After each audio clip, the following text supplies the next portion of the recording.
This week's election wasn't all about presidential or legislative candidates and amending our Constitution. There was a whole slew of school bonds and levies across the state, and it was a good day for districts to be asking for money.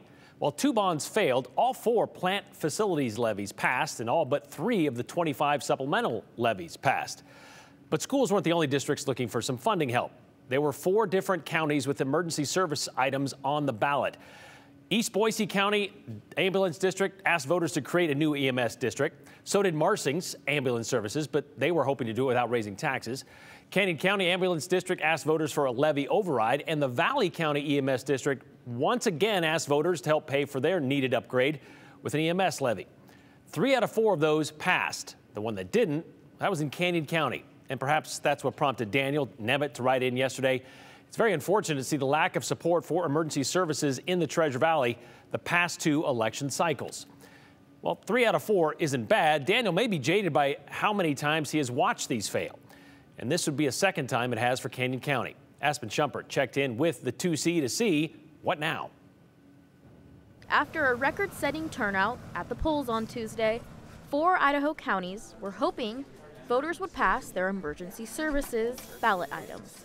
East Boise County Ambulance District passed their new EMS district with the 87.97% vote, more than the simple majority needed.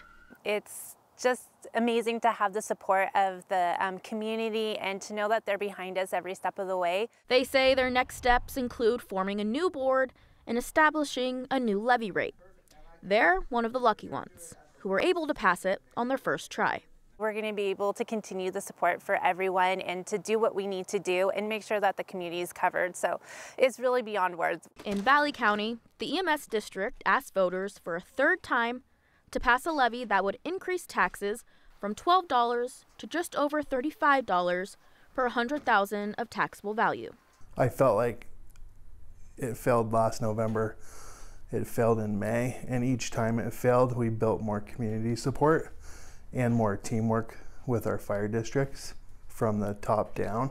Valley County EMS contracts with McCall, Donnelly, and Cascade fire districts to provide EMS services. Currently, those crews are cross-trained for fire and EMS. With the levy passing this time around, they'll be able to fund more full-time EMS positions. Our average employee works 60 hours a week over the last couple years.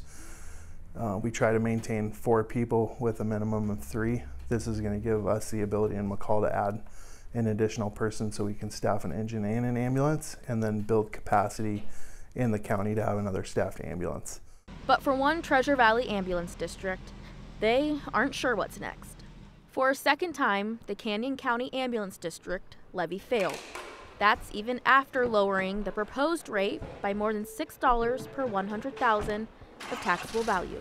It doesn't mean we give up, but it is definitely an uphill battle that you just have to keep pushing forward. Chief Michael Stoll says the last 5 years, call volume has gone up 20%, but revenue hasn't gone up to make up that difference.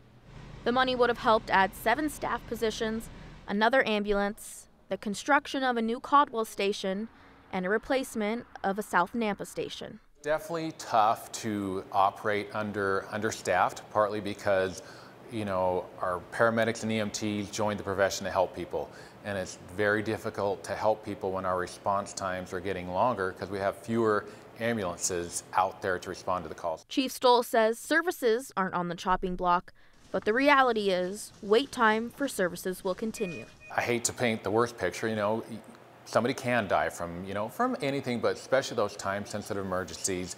But it isn't even just, somebody might die. It's if we get to you and get you to the definitive care, which is at the hospital, you might leave the hospital, but not where you could be if we got there sooner.